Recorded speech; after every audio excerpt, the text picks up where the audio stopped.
Jornal da Cidade. Destaques dessa edição. Você gosta de arqueologia? Em Andradas, um jovem tem se dedicado a desvendar mistérios do nosso passado. Eu conversei com o arqueólogo Bruno Pastre, ele que é formado em História pela Unicamp e está doutorando em Arqueologia na UFMG. Confira como foi essa agradável conversa. Bruno, muito obrigado pela sua presença aqui nos estúdios da Rádio Vinícola. O prazer é meu estar aqui mais uma vez, sempre um prazer conversar com os ouvintes da rádio. Quero que você se apresente para o ouvinte da Rádio Vinícola que não te conhece. Você é natural daqui de Andradas, a família toda daqui? Sim, eu sou natural de Andradas, eu sou o Bruno Pastre Máximo, né? Eu morei aqui até os 18 anos, depois eu fui fazer uma faculdade fora, em Campinas, formei em curso de História, depois eu voltei e fiquei 3 anos e meio trabalhando na prefeitura, onde na época nós fizemos vários projetos em Andradas, entre eles o projeto Museu do Vinho, tombamento da vinícola Isidro, projeto tombamento do patrimônio material do Boi Laranja, também o da Serra do Caracol, também da Serra da Pedra do Elefante e muitas outras coisas que foram feitas nesses 3 anos e meio que eu contribuí na prefeitura, até eu passar num concurso. Aí eu fui trabalhar em Diamantina, mesmo assim tentei continuar contribuindo aqui, principalmente com a identificação de sítios arqueológicos, e agora eu estou em Manaus, trabalhando na Universidade Federal do Amazonas, e eu pretendo seguir contribuindo, mesmo estando na distância, mesmo estando ausente aqui na cidade, tentar contribuir sempre que eu posso, quando venho, principalmente na área da minha área, que é hoje a arqueologia, que eu estou fazendo doutorado em arqueologia na Federal de Minas Gerais, para poder identificar sítios e saber mais um pouco sobre o passado de Andradas. Legal. E de onde que veio essa paixão por estudos arqueológicos? Veio do saudoso professor Paulo Afonso, né? Eu tive aula com ele, todo o meu ensino, do ensino fundamental e ensino médio. Ele é uma pessoa que cativava muitos alunos e ele foi realmente a maior inspiração para o meu conhecimento de história. Ele sempre tratava da arqueologia nos cursos dele, e quando eu fui para fazer curso de história, eu percebi que havia uma lacuna muito grande do curso de história para tratar de sociedades que não são escritas, né? Então, assim, é muito triste a gente saber, principalmente nos historiadores, saber que nós não conseguimos contar histórias que não estão escritas.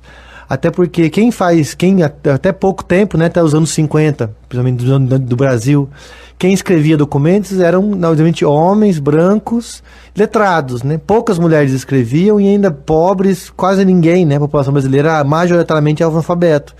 Então, até pouco tempo atrás, para a gente saber qualquer informação da população mesmo, do povo, a gente tinha que contar com um filtro que era de alguém escrevendo sobre outro, né? Geralmente aí estava incluído preconceitos, racismo e muitas outras coisas que não permite a gente ter uma visão muito mais autêntica do passado dessas pessoas. Diferente da arqueologia, que a gente vai contar a história a partir do que eles mesmos construíram e deixaram, né, de vestígio. Sim. E aqui em Andradas você trabalhou em quais lugares? Muitos, né? Na arqueologia, né, principalmente 3 locais, né? O sítio arqueológico Toca do Grotão, que é onde eu estou fazendo os trabalhos atualmente, o trabalho de identificação dos tipos de pintura rupestre que tem lá. Fala um pouquinho pra gente sobre esse trabalho que você está realizando lá, então. Tá, o sítio Toca do Grotão fica na região ali do Grotão, na Pedra do Elefante, aquele lado é um abrigo com uma pedra, é escuro, e quando nós entramos lá dentro a gente consegue perceber que há pinturas na parede. Então, nós fizemos o primeiro estudo já há muito tempo atrás, na época eu estava trabalhando na prefeitura, para poder registrar esse sítio como patrimônio federal, e hoje ele está preservado. E agora o trabalho é de pesquisar ele para tentar entender o que ele é, né? Então o que eu estou fazendo nesse mês é levar até a pintura, colocar um plástico transparente, e eu vou contornando para eu saber as formas que são, quantidade de pinturas que são, se tem pintura que está uma em cima da outra. Com isso eu vou conseguir ter mais um estudo para saber essa quantidade de pinturas e estudar essas pinturas com relação a outros lugares do Brasil. A gente consegue descobrir quanto tempo faz essas pinturas estão lá também ou não? Nesse primeiro momento não, é necessário fazer uma escavação arqueológica, que se tudo der certo, talvez no próximo ano já inicie esse trabalho. Nesse momento, o que a gente consegue saber é que o estilo de pintura, né, cada artista, né, mesmo os artistas pré-históricos, né, os indígenas, eles deixavam uma forma de pintar diferente de outros grupos. Com isso a gente consegue comparar e saber se um grupo Se o grupo que estava pintando em Andradas é parente ou parecido com o grupo que estava pintando em Goiás, no Nordeste, no Sul ou não. E aí com isso a gente consegue mais ou menos saber uma idade, né? O que nós podemos hoje suspeitar com convicção é que as pinturas daí provavelmente são anteriores à presença da agricultura. As populações indígenas que praticavam agricultura faziam muito pouca pintura. Não que não faziam, mas era muito pouco. Como a agricultura chegou aqui na região mais ou menos 2.000 anos antes de Cristo, provavelmente a pintura é anterior a 2.000 anos antes de Cristo. Provavelmente. Mas pode ser 7, 5, 6.000, 8.000 anos. Aí, quem sabe, no próximo ano nós vamos conseguir uma data mais precisa. E dos seus trabalhos realizados aqui em Andradas, qual foi o que te marcou mais na questão, claro, da arqueologia? Da arqueologia, quando eu de fato comecei a trabalhar com arqueologia em Andradas, eu já passei no concurso, então eu não consegui trabalhar efetivamente nessa área, né? O que eu mais trabalhei em Andradas, e os ouvintes da Rádio Vinícola vão se lembrar, é a questão do Museu do Vinho, que realmente me marcou muito, né? Foram mais de 70 entrevistas, gravamos, visitamos todas as vinícolas, fazemos inventário de todos os bens materiais das vinícolas de Andradas, fizemos tombamento da Isidra, fizemos um projeto de tombamento de outras vinícolas, mapa das vinícolas, histórico de todas as vinícolas. Então foi um trabalho muito grande que culminou nesse projeto que hoje é o Plano Museológico do Museu do Vinho, que está à disposição da Prefeitura esperando a vontade política e recursos para poder ser implementado. Mas o projeto já está todo feito, estruturado, para que no futuro, talvez breve, nós tenhamos um Museu do Vinho em Andradas, o segundo do Brasil, né? Só tem um Museu do Vinho no Brasil, que é o de Caxias do Sul. Aqui, quem sabe, será o segundo. Então a gente espera que logo aqui nós tenhamos o segundo museu. Eu acho que vai ser muito importante para a nossa região. Agora, atualmente você está residindo em Manaus, é isso? Isso, eu moro em Manaus. Trabalho no Museu Amazônico da Universidade Federal do Amazonas. Dá para falar de algumas pesquisas, alguns projetos que vocês têm realizado lá? Eu entrei faz pouco tempo lá, né? Um dos projetos que nós estamos trabalhando, né, não é meu, eu participo junto com outros colegas, é de a gente conseguir de fato saber o que nós temos na coleção de arqueologia da universidade, né? Considerando principalmente que o Museu Nacional pegou fogo, né, com a destruição, aquela catástrofe para o patrimônio brasileiro. Hoje as instituições que hoje têm um patrimônio arqueológico grande, igual a nós estamos tentando rever o acervo e conseguir expor isso ao público. Então nosso projeto agora esse ano, né, está interrompido por causa do coronavírus, conseguir fazer uma exposição de longa duração para o grande público de Manaus conhecer as urnas funerárias, as coleções de cerâmicas maravilhosas que nós temos lá no nosso acervo. Na sua opinião, você acha que o brasileiro ele é meio desligado para essa cultura? Acho que nós podemos dizer assim. Uhum. Qual que é a sua opinião? Você acha que existe pouco investimento nessa área hoje? Sim, nós temos que diferenciar, né? Eu acho que existe uma demanda por cultura, isso para mim é evidente. Nós temos várias pesquisas que mostram que, por exemplo, grandes centros de grandes museus, lugares de exposição, tem filas enormes. O Centro Cultural Banco Brasil chega a ter 10 milhões de visitantes no ano, né? Museus que são famosos, eles possuem uma demanda, né? Eu acho que o que nós temos hoje no problema no Brasil é que grande parte da população, que é a população massiva do Brasil, não se identifica com os bens culturais, né? Porque esses bens culturais que hoje estão em museus, que estão em galerias, são museus que são bens culturais feitos pela elite e que hoje ainda é uma elite cultural, econômica, que valoriza ela. Por isso a população que está à margem disso não se reconhece naquele patrimônio. A minha missão enquanto gestor do museu, trabalhar no museu, é tentar fazer com que as pessoas, a comunidade, no caso de Manaus ou aqui de Andradas, percebam que aquela história que está no museu também é delas, e não é só de um grupo ou de uma elite. Eu acho que isso que falta conexão, né? Nós temos alguns exemplos no Brasil que são exemplos de muito sucesso. Para mim, um dos museus com maior sucesso com relação a isso é o Museu do Mar, por exemplo, lá em Santa Catarina, no Rio Grande do Sul, que é um museu dos pescadores, feito pelos pescadores, e que os pescadores vão e participam da montagem, participam das exposições. Então ele tirou um pouco desse glamour do museu que é da elite, contar uma história passada de ricos e famosos, para ser um museu onde a comunidade participa e quer participar desse museu, participando de exposições. O Museu do Vinho, quando nós pensamos, foi isso, né? Nós sabemos que o Museu do Vinho em Andradas é uma história do povo de Andradas, né? Então, até os anos 70, não existia nenhuma pessoa de Andradas que não tinha algum vínculo com a produção de vinho, seja indiretamente, seja diretamente, né? Então, nós todos hoje, Andradas, mesmo hoje, depois dos anos 70, que teve a grande queda da produção de vinho, nós hoje ainda carregamos esse legado, seja na produção de bolachinha, que a gente pode resgatar com relação à produção fundiária, com relação à produção industrial, que foi tudo uma questão desse vínculo com o vinho que surgiu, essa questão das pequenas propriedades, das empresas familiares. Esse é um legado direto da indústria do vinho hoje, eu identifico. E a gente tem que entender que isso é um contínuo, e que a história do Museu do Vinho, então, é a história das famílias de Andradas, da população de Andradas. Então eu acho que isso é um exemplo de como é que a gente conseguiria talvez trazer esse museu que seja da comunidade, e não só ir lá expor que o vinho ganhou prêmio, que o vinho quem bebe vinho é rico, quem bebe vinho é chique, ou que tem sabores aromáticos de pera, aquelas coisas, que é uma coisa que afasta da comunidade, que é um vinho simples talvez. Também que cara, tem pessoas que têm um público do vinho fino, mas tem um público massivo que é o que sustenta a produção de vinho até hoje em Andradas. Nós temos que colocar essas pessoas no museu, né? E destacá-las, né? Hoje é uma coisa que acontece, por exemplo, no Museu de Caxias, que você vai lá, você acha que é um outro planeta, né?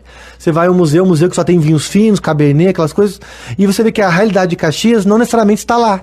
Você acha que quando esse museu for implantado vai mudar a visão do andradense, da região, dessa questão do vinho em Andradas? Eu não tenho dúvidas. Isso com certeza vai ser um lugar de reflexão profunda sobre o que nós queremos ser no futuro, né? Porque eu acho que teve uma ruptura com relação ao vinho, né? Por alguns motivos históricos, que o museu vai abordar isso, que aconteceram, motivos históricos, econômicos, mas que hoje a gente não pode deixar, eu acredito, né? Que nós não podemos deixar isso morrer, porque exatamente isso está ligado com muitas outras coisas. Então a gente não vai entender Andradas se a gente não entender a produção do vinho. Você tem um acervo de jornais sim. De Andradas, é isso? Os jornais foi na época que eu trabalhava na prefeitura ainda, eu estava fazendo pesquisa para o Museu do Vinho, e eu fui lá no Fórum Municipal de Andradas, para ver os processos de inventário, para ver como é que foram os primeiros produtores de vinho, como é que eles fizeram a divisão de terra, e com isso eu conseguiria saber precisamente, por exemplo, na Vinícola Basso, como que era a Vinícola Basso em 1912, quando morreu o fundador, fizeram um inventário de tudo que tinha dentro. Então eu consegui saber quantas máquinas que tinha, quantos dornas, qual era a produção de vinho, então foi muito bom do ponto de vista histórico. Só que eu percebi que nesses mesmos processos tinham jornais, porque o processo de inventário na época, ele era anunciado publicamente através de jornais. Então o fórum pegava o jornal da época e colocava no processo. Aí eu fui ver que todos os processos, não só o de inventário, mas de casamento, de morte, de crime, todos eles, até os anos 60, o fórum pegava um jornal da época e colocava dentro do processo. Então eu abri todos os processos do fórum, desde o primeiro até os anos 60, quando parou de acontecer isso, e fiz cópia de todos os jornais que tem no fórum. Fiz digitalização de todos. Aí toda essa digitalização, eu digitalizei todos e nós criamos um site. E eles estavam em boas condições ainda? Como é que tá? A maioria estava em boas condições, então deu para fazer uma digitalização boa. Assim, o ouvinte da Rádio Vinícola que quiser tem o site, né? www.jornais.ict.ufvjm.edu.br. Nesse site vai ter todos os jornais disponíveis, desde 1912, que na época que ainda era Caracol, não era nem Andradas, até os anos 60, que foi o último que eu coletei. Eu acho que essa questão do jornal que a gente abordou, eu acho que poucas pessoas sabem. Qual que é a sua opinião? Você acha que a população de Andradas tem acesso a isso? Ou essa nova geração que está vindo, ela tem esse conhecimento, no seu ponto de vista? Ou você acha que até isso hoje é meio esquecido pela nossa população aqui de Andradas? Com relação ao que? Essa questão dos jornais antigos, que você, de certa forma, tem esse acervo. Porque é uma coisa riquíssima, né? Eu acho que o problema foi que por problemas de gestão da prefeitura, no caso, né? Não houve, não é uma coisa que é exclusiva de Andradas, é uma coisa do Brasil, que é crônica, que é isso, que nós não temos arquivos organizados, né? Agora, até agradecer o prefeito Rodrigo Lopes por ter pioneiro na aprovação de uma lei junto com a Câmara, aprovação da criação do arquivo municipal, que foi feito agora, né? Foi na época que eu participei na época do projeto de lei, da conversa com os vereadores, com a prefeitura, a gente fez fazer cursos com os servidores da prefeitura sobre isso. E isso é importantíssimo, né? Que hoje o arquivo tem responsabilidade não só de conservar esse material, mas também de fazer que ele seja disponível à população, né? Porque esses jornais hoje são riquíssimos, porque toda a população de Andradas, dos estudantes de Andradas que estudam ensino fundamental e médio, que estudam curso de história, podem se basear nesses jornais para debater os estudos, né? Então, quando você vai estudar, por exemplo, a República Velha, no Getúlio Vargas, é muito fácil agora que está digitalizado, ir lá no site, procurar notícias dos anos 30, para ver como é que a política de Getúlio chegava em Andradas. Então, do ponto de vista educacional, isso, né? Eu não dou aula em Andradas, mas se eu desse, com certeza, eu faria questão de fazer essa relação do nacional com o da cidade. Isso, do ponto de vista educacional, é fantástico. E nós conseguimos entender como é que foi o período político da época, como é que foi a questão das empresas, obras. Então a gente realmente assim é muito importante para a gente entender esse processo que foi chave para o Brasil e também foi muito importante para Andradas. E é um acervo riquíssimo de informação para quem gosta da história, né? Como você disse, né? Os estudantes que às vezes está lá na escola aprendendo da época de Getúlio Vargas, como é que a notícia chegava aqui em Andradas? Então, por exemplo, que é muito bacana, que é a canção da Segunda Guerra Mundial, né? Então nós temos jornais semanais aqui de Andradas durante o período da guerra. Então é muito bacana a gente ver como é que era, quando acontecia uma coisa na Itália, demorava 5, 6 meses para chegar a notícia em Andradas e como que ela chegava, né? Você pensar que ainda tinha uma população muito grande de italianos, como é que eu, que era um dono de jornal em Andradas, ia publicar uma notícia sobre a Itália, acusando que tinha população italiana? Então tinha uma escolha de editor, né? Então a gente consegue até saber como é que era a relação da prefeitura, dos donos dos jornais, com esse possível público, que eram os italianos, né?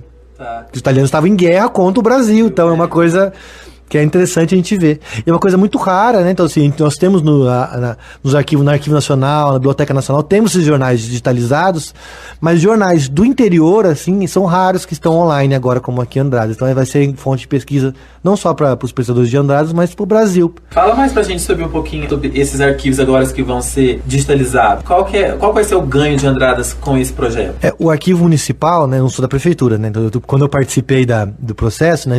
A intenção do arquivo municipal é conseguir centralizar todos os arquivos públicos, então da Câmara, do Fórum e o da Prefeitura, numa plataforma única de banco de dados. Então, qualquer pessoa que for até o arquivo, ou esperamos online no banco de dados, conseguirá ter acesso a mais diversas informações da rotina da Prefeitura, da Câmara e do Judiciário nesse período. Então, esse é o objetivo do arquivo e dar em condições acessíveis, né? Então, tem coisas que Andradas aconteceu, coisas lastimáveis, né? Perdeu-se informações. Hoje a gente não consegue saber, por exemplo, tem coisas muito básicas que com relação a tempo de serviço de funcionários, que trabalhou nos anos 40, nos anos 50. É importante a gente saber a memória do serviço público, né? E isso talvez não tem, né? Então, não é que não tem. Hoje, a forma como está hoje não se encontra essa informação. Então vai precisar todo o trabalho de arquivística para conseguir transformar essa informação que está lá perdida em, de fato, ser acessível. Qual que é a sua família aqui, para quem não te conhece? Eu sou a família Pastri. Você falou sobre o tombamento da Pedra do Elefante. Tá em processo ainda, né? Eu fiz o indicativo de tombamento e fiz o estudo inicial. Então ele ainda não está sendo feito agora, né? Nesse ano, como saiu há 2 anos atrás, estão fazendo agora o projeto. E quando você trabalhou na prefeitura, qual que era a tua função lá? Eu era consultor do patrimônio cultural. E você trabalhou lá por quanto? 3 anos e meio. 3 anos e meio. Então você saiu daqui só para ir para Manaus? Eu fui primeiro para Diamantina, o primeiro concurso que eu fui, agora que eu passei em Manaus, agora foi em novembro. Estava em Diamantina. E lá em Diamantina você fez o quê? Também trabalhava na universidade também. Aí eu só lá em Diamantina eu peguei um cargo melhor, né? Aí eu fui para lá. Mas o serviço era arqueólogo, era o mesmo serviço. Agora você está fazendo doutorado, é isso? Estou fazendo doutorado. Que legal. E o seu mestrado foi em quê? Meu mestrado foi em Angola, eu estudo um sítio arqueológico no norte de Angola. Eu estudei no mestrado. Esse é um assunto interessante porque você morou fora do país, né? Como é que foi essa experiência? Conta pra gente. Eu não cheguei a morar lá em Angola, né? Você ficou um tempo lá? Fiquei um tempo lá, eu fiquei agora eu fui pra Guiné-Bissau. Agora em janeiro, fiquei 3 meses na Guiné-Bissau. Dezembro, janeiro e fevereiro. Então, o meu trabalho, atualmente estou fazendo doutorado, minha pesquisa de doutorado é sobre a Guiné-Bissau. Então, eu estudo montes de conchas que tem milhares de anos na Guiné-Bissau, mas não tem nenhum estudo, assim. A Guiné-Bissau é um país que tem problemas graves de pesquisa científica, e aí com a parceria com a minha universidade e com o Instituto de Pesquisa da Guiné-Bissau, nós fazemos o primeiro trabalho, que foi mapear os sítios arqueológicos que tem na zona norte da Guiné-Bissau. Mapeamos mais de 130 sítios arqueológicos, e fizemos, assim, descobertas incríveis, principalmente montes de conchas que são monumentais, beirando os 25 metros, assim, de comprimento, 15 metros de altura, largos, montes gigantes, que não tem nenhuma explicação. As populações que vivem hoje lá dizem que aquilo ali não é deles. Então a gente não sabe muito bem. Não, então, nossa missão agora no próximo ano é fazer a escavação e tentar identificar quantos anos que tem aqueles montes de concha, que populações que foram feitas. É muito interessante que tem documentos do século XV e do século XVI que aponta que nessa região onde tem esses montes gigantes tinha um reino antigo na África. Só que não se tem mais informação nenhuma, só tem essa menção. Então nós hoje, é uma hipótese minha que pode estar vinculada a esse reino antigo da África. Então nós fizemos a primeira descoberta, que é esses montes de concha, mas seguramente tem muitas outras coisas para descobrir, cidades, alguma coisa assim. Legal. E você vai acabar voltando para lá ou não? O que você acha? Espero. Tá programado para voltar em janeiro, mais 2 meses para fazer a escavação, janeiro e fevereiro. Então eu gostaria de agradecer a sua entrevista aqui na Rádio Vinícola, deixar sempre à disposição para você vir falar dos seus projetos. Tá bom, muito obrigado. Eu que agradeço, assim, essa Rádio Vinícola sempre parceira da cultura de Andradas, divulgando os projetos da cultura e com certeza também a Rádio Vinícola é um dos pilares da difusão da cultura e da tradição de Andradas, que acompanha os programas e é uma programação de ótima qualidade.